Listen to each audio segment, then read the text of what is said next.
हम लोग बीए की पहली साल में पढ़ते थे। हमारे यहाँ के एक यशस्वी पत्रकार थे शिव कुमार गोयल जी, आदरणीय राजनाथ जी उनसे परिचित थे। अटल जी उनके साथ वंदे मातरम में संपादक थे, वे सह संपादक रहे थे। हमने एक कवि सम्मेलन कराया, एक कार्यक्रम कराया, सृजन महोत्सव, और हमने उनसे कहा कि अटल जी को बुलवा दीजिए। अटल जी उस समय विपक्ष में थे, उस बार चुनाव नहीं जीत पाए थे, तो हमने बुलाने के लिए गए और वो आ गए। और हम उस कार्यक्रम को संपन्न करने के लिए कहीं से धन जुटा रहे थे। तो नगर के एक उद्योगपति जो साड़ी का काम करते थे, उस जमाने में हम उनसे 501 रुपया लेके आए। तो जो 501 जिसने दिया था उसने कहा कि मैं भाषण दूंगा।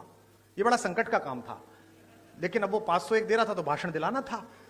तो वो अटल जी का प्रशंसक था, वो खड़ा हुआ और उसने कहा, मैंने कहा तुम ज्यादा मत बोलना अंकल जी, थोड़ी देर बोलना। बोले बस मैं 2 लाइन पढ़ूंगा। और उसने खड़े होकर कहा कि आज अटल जी आए हैं, बस मैं ये 2 पंक्ति पढ़ना चाहता हूं कि शहीदों की चिताओं पर लगेंगे हर बरस मेले। वो अटल जी के लिए कह रहा। अटल जी बहुत ठाका मार के हंसे, लेकिन उस आदमी के संकोच को जो पूरा मंच से घूर रहा था, उसने ठाक से दूर किया। और जब भी मैं उनसे मिलने के लिए जाता था, दर्शन के लिए मिलने जाता था, प्रणाम करते थे, उन्हें बाप जी कहते थे, तो अक्सर पूछते थे, अरे भाई उनके क्या हाल है जिन्होंने मुझे जीवित शहीद बनाया था, वे कैसे हैं? तो वह बड़ा कद होना कि आप किसी बात का बुरा ना मानो, आप सदाशयता से लो।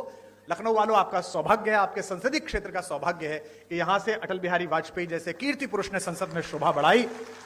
और आज मुझे अपनी तालियों के बीच यह कहने की अनुमति भी दें कि अगर एक राजनीतिक विचार का विश्वविद्यालय है अटल बिहारी वाजपेयी, तो इस समय भारतीय राजनीति में उनके सच्चे प्रतिनिधि आपके इस समय के सांसद हैं, जो उसके कुलपति हो सकते हैं, जो आदरणीय रक्षा मंत्री जी हैं। मैं एक कविता सुनाकर अपना स्थान लूंगा। आप बहुत दूर से आए हैं,